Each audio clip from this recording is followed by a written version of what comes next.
छौड़ा लगो हे जान मार रे।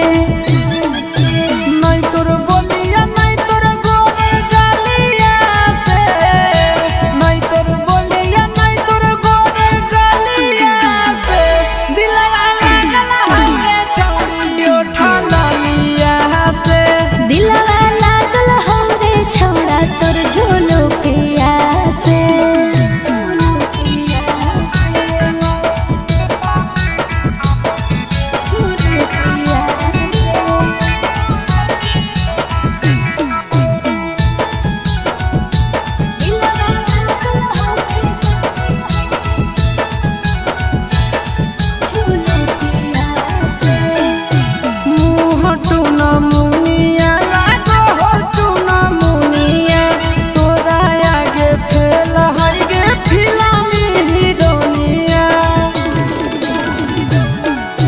चिंटू राजा आशीष जब